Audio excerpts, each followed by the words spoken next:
Okay, so to simplify, we have to somehow combine these fractions. And the problem right now is that the denominators aren't the same. Right? These ones are the same, that's fine, but up here we have a problem. So the only way to fix that is to multiply each fraction by the opposite's denominator. So I'm going to multiply the top and the bottom of this fraction by a. Okay, it's a balanced move because we're multiplying by the same thing, so it's effectively multiplying it by 1. And the same thing over here, except it's still the opposite fraction. Opposite fraction's denominator, but we're multiplying the top and the bottom by x. And so when we do that, a times a makes a squared. X times a makes, I don't know, you could just say ax or xa. Either way is the same. And then 1 times x makes x. A times x, that makes ax, just like it was supposed to. Now we have the bottoms that are the same. And since the bottoms are already the same here, let's combine this. That's x plus 1 over a. Right? Because when the denominators are the same, you can just add the numerators and then make it that shared denominator in the bottom. Getting closer. Now we have common denominators up here. So we can do the same thing. We can combine, add the numerators, and make it all over that common denominator. And now that we have one fraction on the top, one fraction on the bottom, look how I rewrite this problem.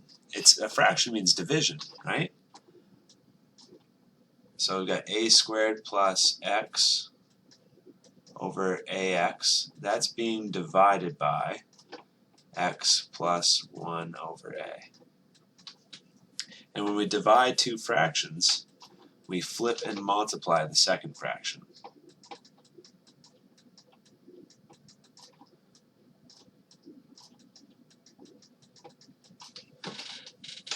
Let's see.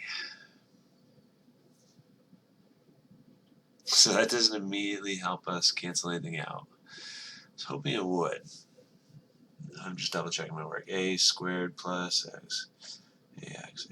Everything's good there. Usually, when they make these problems, they make it so something cancels out nicely. Maybe I just haven't seen it yet. But the nice thing about multiplying fractions is all you have to do is multiply the top. So I'm going to multiply everything by, actually, let's leave it like this.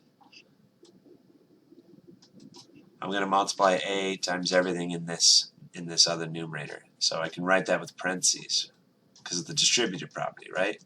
Written like that, the a would multiply to everything inside the parentheses.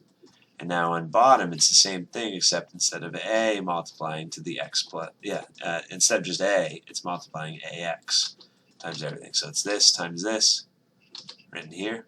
It's this times this, written here. I just switched up the order there.